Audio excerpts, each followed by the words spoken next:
नमस्कार दोस्तों, साहित्य समाधान के मंच से मैं डॉक्टर रीता गौड़ आपका हार्दिक स्वागत करती हूँ, अभिनंदन करती हूँ। आज के सत्र में आप सभी जानते हैं दोस्तों कि फणीश्वर नाथ रेणु हिंदी कथा साहित्य के एक ऐसे कथाकार हैं जिन्होंने आंचलिक कथा साहित्य की एक क्रमिक परंपरा की शुरुआत की और यही कारण है कि उनका हिंदी साहित्य जगत में अपना एक निजी स्थान है। तो चलिए शुरू करते हैं आज का सत्र।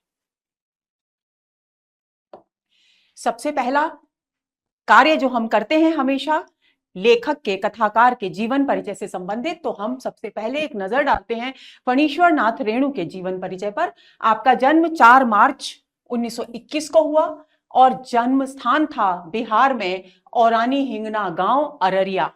ये ध्यान रखेंगे स्थान आप। प्रारंभिक शिक्षा जैसा कि उस समय हुआ करता था स्थानीय स्कूलों में ही हुआ करती थी, तो फॉरबिसगंज और अररिया बिहार के जो स्थानीय क्षेत्र थे जहां का उनका जन्म स्थान था, वहीं पर उनकी प्रारंभिक शिक्षा हुई। उसके बाद विराटनगर नेपाल से उन्होंने मैट्रिक शिक्षा प्राप्त की, मैट्रिक की परीक्षा पास की और इंटरमीडिएट किया आपने 1942 में काशी हिंदू विश्वविद्यालय से, जो उस समय की एक बहुत ही उत्कृष्ट शिक्षण संस्था मानी जाती थी।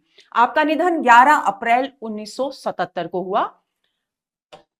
अब बात आती है आपके कृति परिचय की। जैसा कि मैंने कहा कि एक बात जो हमें नहीं भूलनी है फणीश्वर नाथ रेणु के विषय में, वो है कि फणीश्वर नाथ रेणु हिंदी साहित्य जगत के एक प्रमुख आंचलिक कथाकार हैं और उन्होंने उपन्यास लिखे, कहानियां लिखी और रिपोर्टाज लिखे। उपन्यासों की बात करें तो सबसे पहले नाम आता है उनके मैला आंचल उपन्यास का, जो 1954 में प्रकाशित हुआ और यही वो उपन्यास है दोस्तों जिससे आंचलिक उपन्यासों की परंपरा उनका सूत्रपात हुआ, क्रमिक सूत्रपात हुआ।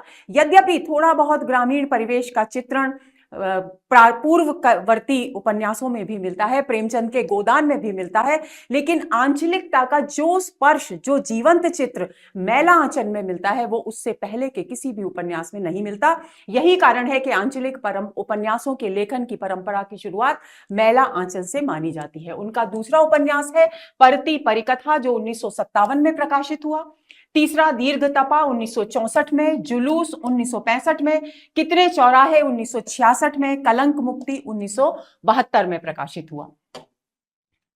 पलटू बाबू रोड 1979 में और राम रतन राय उनका अपूर्ण उपन्यास माना जाता है, यानी उनकी मृत्यु हो गई और वे इस उपन्यास को पूरा नहीं कर सके। अब बात आती है कहानी संग्रहों की, तो उनका सबसे पहला कहानी संग्रह ठुमरी है जो 1958 में प्रकाशित हुआ। एक आदिम रात्रि की महक दूसरा कहानी संग्रह 1967 में प्रकाशित हुआ। अग्निखोर 1973 में, एक श्रावणी दोपहर की धूप 1984 में और अच्छे आदमी 1986 में प्रकाशित हुआ। अब उन्होंने जो रिपोर्टाज लिखे उनके भी संग्रह प्रकाशित हुए, जिनमें सबसे महत्वपूर्ण और उल्लेखनीय रिपोर्टाज है ऋणधल जनधल। और जैसा कि हम सभी जानते हैं कि वे अपने विद्यार्थी काल में नेपाली क्रांति से जुड़े हुए थे, यही कारण है कि उन्होंने नेपाली क्रांति कथा नाम से रिपोर्टाजों का एक संकलन किया। वन तुलसी की गंध और श्रुत अश्रुत पूर्वे, ये उनके अन्य रिपोर्टाज संग्रह हैं।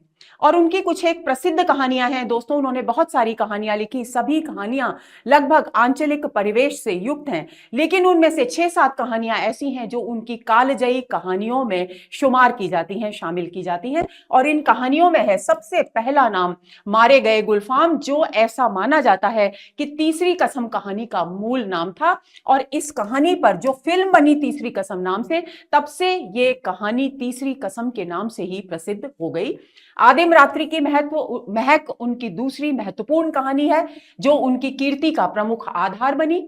उसके बाद हम पढ़ने वाले हैं लाल पान की बेगम। लाल पान की बेगम भी उनकी महत्वपूर्ण कहानियों में शामिल की जाती है। फिर पंचलाइट और एकला चलो रे, ये कहानियां, फिर ठेस और संवदिया, ये 7 कहानियां उनकी कालजयी कहानियां मानी जाती हैं, जिन्होंने उन्हें वो ख्याति, वो सम्मान हिंदी साहित्य जगत में दिया जो संभवतः एक आंचलिक कथाकार के रूप में उनसे पहले किसी अन्य व्यक्ति को या अन्य कथाकार को नहीं मिला। अब कुछ एक महत्वपूर्ण तथ्य हैं जिनके विषय में, रेणु जी के विषय में कुछ एक महत्वपूर्ण तथ्य हैं जो हमें पता होने चाहिए। इस तथ्य की मैं चर्चा पहले ही कर चुकी हूं कि 1954 में आपने मैला आंचल उपन्यास से हिंदी साहित्य जगत में आंचलिक उपन्यास लेखन की परंपरा की विधिवत शुरुआत की, यानी क्रमिक परंपरा यहां से शुरू हुई। रसप्रिया, ऐसा माना जाता है कि 1955 में प्रकाशित कहानी उनकी जो रसप्रिया है वो उनकी वो पहली कहानी मानी जाती है जिसने रेणु को श्रेष्ठ कहानीकारों की श्रेणी में लाकर खड़ा कर दिया। आप पद्मश्री सम्मान से भी अलंकृत किए गए। अब रेणु जैसे महान आंचलिक कथाकार के विषय में समय समय पर विद्वानों ने क्या कहा और उन्होंने किस प्रकार उनके साहित्य को लेकर अपनी प्रतिक्रिया व्यक्त की, उसके विषय में कुछ एक महत्वपूर्ण बिंदुओं पर हम चर्चा करते हैं। सबसे पहले हम जिक्र करते हैं गोपाल राय का। गोपाल राय, जिन्होंने हिंदी कहानी का विकास नाम से 3 खंडों में एक श्रृंखला लिखी है पुस्तकों की, तो वे कहते हैं, एक प्रसिद्ध उक्ति है, रचनाकार पर नहीं उसकी रचना पर विश्वास करो। इस पंक्ति का, ये पंक्ति बहुत महत्वपूर्ण है दोस्तों। यहां कहना चाहता है कि रचनाकार एक व्यक्ति होता है और उस व्यक्ति के अच्छे और बुरे दोनों पक्ष होते हैं, व्यक्तित्व के दोनों पक्ष होते हैं, लेकिन जब वो रचनाकार किसी कृति की रचना करता है, यानी जब वो कुछ रचता है, तो उस रचना में उसका ईमानदार व्यक्तित्व यानी उसके वास्तविक व्यक्तित्व की सच्ची तस्वीर दिखाई देती है। इसीलिए गोपाल राय कहते हैं कि एक व्यक्ति के रूप में रचनाकार पर हमें उतना भरोसा नहीं करना चाहिए जितना कि उसकी रचना पर, क्योंकि रचना एक रचनाकार की, एक व्यक्ति के अंतर जगत की बिल्कुल ईमानदार और सच्ची अभिव्यक्ति होती है। इसे देखते हुए अगर हम रचना पर विश्वास करें, गोपाल राय कहते हैं कि इसे देखते हुए लाल पान की बेगम, ठेस, पंचलाइट, सिर पंचमी का सगुन, ये सभी रेणु की कहानियों के नाम है। आदि कहानियां भारतीय गणतंत्र के एक पिछड़े अंचल के, पिछड़े अंचल का मतलब है गांव, पिछड़े अंचल के ग्रामीण जीवन के त्रासद पिछड़ेपन, त्रासद यानी कष्टदायक, दुखदायक, कष्टदायी जो पिछड़ापन है, यानी इतना पिछड़ा गांव जिसकी वजह से वहां रहने वाले जो ग्रामीण हैं उनका जीवन कष्टों से भरपूर हो, दुखों से भरपूर हो, ऐसे पिछड़े हुए अंचल का और समृद्ध, लेकिन भले ही वो आधुनिकता की दृष्टि से पिछड़ा हुआ गांव है, लेकिन सांस्कृतिक दृष्टि से जो वातावरण, जो गांव बहुत समृद्ध है, ऐसे गांव की जीती जागती तस्वीरें हमें रेणु की इन कहानियों में देखने को मिलती है। यानी कहना चाहिए कि ग्रामीण जीवन की जो लोक संस्कृति है वो यहाँ इनकी कहानियों में अपने पूरे स्वरूप में, अत्यंत सशक्त रूप में हमारे सामने प्रस्तुत हुई है। आगे चले, अगले बिंदु पर बात करते हैं। आगे गोपाल राय लिखते हैं कि रेणु के अधिकतर पात्र, अब देखिए अभी तक हमने कहानी की विषय वस्तु पर गोपाल राय के मत को जाना, अब वे रेणु के जो पात्र हैं कथा में, कहानी में, उपन्यास में, उन सब पर अपनी क्या प्रतिक्रिया व्यक्त करते हैं। वे कहते हैं कि रेणु के अधिकतर पात्र समाज के हाशिए पर जीने वाले लोग हैं। हाशिए पर जीने वाले लोग यानी समाज का वो वर्ग जो पिछड़ा हुआ है, दलित है, शोषित है और हर प्रकार से अभावग्रस्त और गरीबी का जीवन व्यतीत कर रहा है, उसे समाज के हाशिए पर जीने वाले लोग कहा जाता है। यानी रेणु ने अपनी कहानियों में जिन पात्रों को केंद्र में रखा या जिन पात्रों को आधार बनाकर कहानियां लिखी, वे सभी समाज के पिछड़े हुए वर्ग से थे, किसी न किसी रूप में दलित थे, शोषित थे, पीड़ित थे। अब वे बात करते हैं उनकी प्रमुख कहानियों के प्रमुख पात्रों की। बोले चाहे इस कथन के संदर्भ में हम इन आगे के कथन को भी देखेंगे, चाहे रसप्रिया जो कहानी है उसका पंचकौड़ी मृदंगिया पात्र हो या उसकी प्रेमिका रमपतिया हो, ये हाशिए के पात्र हैं। तीसरी कसम का हीरामन और हीराबाई हो, ये भी हाशिए के पात्र हैं। हीरामन गाड़ी चलाता है और हीराबाई एक नर्तकी है, नौटंकी में नृत्य किया करती है। लाल पान की बेगम की बिरजू की मां हो और उसके परिवार के अन्य सदस्य हो, सभी हाशिए के पात्र हैं, सभी समाज के उपेक्षित वर्ग का प्रतिनिधित्व करते हैं। या ठेस कहानी का सिरचन या पंचलाइट में जितने भी ग्रामीण प्रस्तुत किए गए हैं वे ग्रामीण हो, या सिर पंचमी का सगुन नामक कहानी का सिंघाय हो, ये जितने भी पात्र हैं उनकी प्रमुख कहानियों के, वे सभी पात्र समाज के उपेक्षित हिस्से से है, यानी समाज के उस वर्ग का प्रतिनिधित्व करते हैं जो वर्ग समाज में उपेक्षित दृष्टि से देखा जाता है। लेकिन उपेक्षित वर्ग का होते हुए भी रेणु की खासियत क्या है? रेणु की खासियत है कि उन्हें अपनी मानवीय संवेदना से विशिष्ट बना दिया है, यानी उनके व्यक्तित्व के उन अनछुए पहलुओं पर उन्होंने प्रकाश डाला है, उन्हें इतनी संवेदनशीलता के साथ अभिव्यक्त किया है कि हम बरबस इन पात्रों से प्रभावित हो जाते हैं। वे हमारे हृदय में कहीं ना कहीं अपनी एक खास जगह बना लेते हैं। आगे चले। रेणु की कहानियों की एक उल्लेखनीय विशेषता है, देखिए पात्रों की बात हो गई, अब एक और उल्लेखनीय विशेषता है, वो क्या है? उनमें चित्रित प्रेम की संवेदना। एक तीसरी विशेषता बात हो गई, एक तो आंचलिकता है, यानी लोक संस्कृति का चित्र है, समृद्ध लोक संस्कृति का चित्रण है। दूसरी बात हाशिए के पात्र हैं, और तीसरी बात प्रेम की जो संवेदना है वो अन्य कहानियों से बिल्कुल भिन्न रूप में यहां अभिव्यक्त हुई है। इस दृष्टि से तीसरी कसम प्रेम की, बिल्कुल ध्यान देंगे इस कथन पर, तीसरी कसम प्रेम की निष्कपट यानी छल कपट से रहित, रहस्यमयी। रहस्यमयी क्यों कहा गया है प्रेम की अभिव्यक्ति को?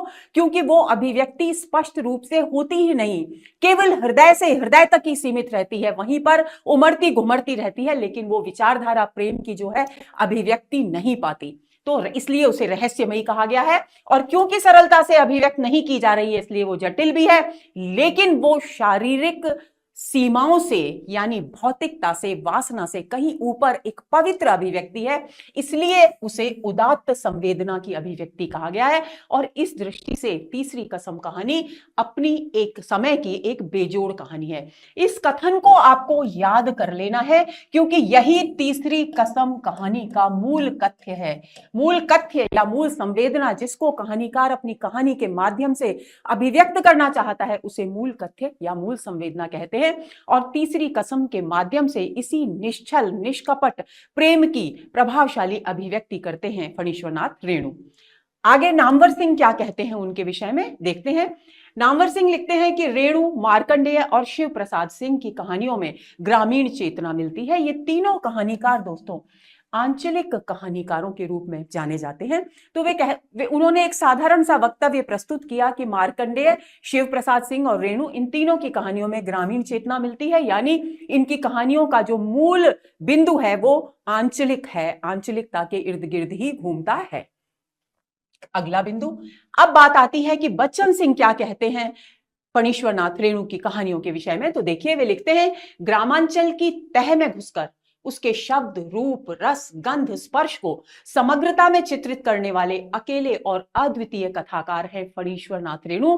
इस कथन को ध्यान रख लेंगे, प्रश्न पूछा जा सकता है कि रेणु के विषय में यह कथन किसका है? तो यह कथन है बच्चन सिंह का। अब इस कथन का अर्थ क्या है? इस कथन का अर्थ है, जब बच्चन सिंह ये लिखते हैं कि ग्रामांचल की तह में, तो ग्रामांचल की तह में जाने का मतलब होता है कि ग्रामीण संस्कृति को गहराई से देखते हुए और उसके शब्द यानी उसकी अभिव्यक्ति, उसके सौंदर्य, रूप, उसके सौंदर्य, उसकी सरसता, उसकी गंध यानी उसके अंदर जो चेतना है वो, और उसका स्पर्श जो आत्मा को अभिभूत करने वाली जो क्षमता है, यानी कुल मिलाकर एक शब्द में कहें तो किसी भी ग्रामीण अंचल की संस्कृति का जो समग्र रूप है, जिसमें उसका सौंदर्य, उसका लोक जीवन, उसकी जीवन शैली, उसके लोकगीत आदि सब कुछ शामिल है, वो सब पूरे रूप में प्रस्तुत करने वाले एक ही कथाकार हैं, और वो है फणीश्वरनाथ रेणु। उन्हें प्रेमचंद का सच्चा उत्तराधिकारी कहा जा सकता है। बहुत ही महत्वपूर्ण कथन है। केवल इस कथन पर भी प्रश्न पूछा जा सकता है कि किस विद्वान ने फणीश्वरनाथ रेणु को प्रेमचंद का सच्चा उत्तराधिकारी माना है? तो आपका जवाब होना चाहिए बच्चन सिंह। आगे वे लिखते हैं, रेणु ने बदलते हुए गांव को, उनके बनते बिगड़ते मूल्यों को पूरी समग्रता और जटिलता में पूरी तन्मयता के साथ चित्रित किया है। इस कथन का अर्थ क्या है? इस कथन से वे संकेत कर रहे हैं कि रेणु केवल लोक संस्कृति, ग्रामीण जीवन शैली का ही चित्रण नहीं करते, बल्कि उसमें समय के साथ साथ बदलाव कौन कौन से आ रहे हैं उनको भी वो गहराई से अभिव्यक्त करते हैं अपनी कहानियों में। प्रेमचंद की कहानियों में, अब क्योंकि उन्होंने प्रेमचंद का सच्चा उत्तराधिकारी कह दिया, तो इस अंतिम पंक्ति में वे प्रेमचंद और रेणु की कहानियों की तुलना कर रहे हैं। तो वे कहते हैं कि प्रेमचंद की कहानियों में किसानी लय है, यानी उनका प्रधान जो ग्रामीण परिवेश चित्रित होता है वो किसानों का परिवेश है, लेकिन रेणु की कहानियों में पूर्णिया और मिथिला के ग्राम गीतों के छंद और ध्वनि है, यानी अब लोक संस्कृति जो इस क्षेत्र की है, पूर्णिया और मिथिला के क्षेत्र की जो लोक संस्कृति है, वो अपने पूरे के पूरे समग्र रूप में रेणु की कहानियों में अभिव्यक्त हुई है, जबकि प्रेमचंद की कहानियों में वे केवल किसानों के जीवन और उनकी संस्कृति को ही वे अभिव्यक्त करते हैं। तो यही फर्क है प्रेमचंद की कहानियों में, प्रेमचंद की आंचलिकता में और रेणु की कहानियों की आंचलिकता में। आगे चलें। तीसरी कसम में भोला ग्रामीण मूल्य एक झटके में टूट जाता है।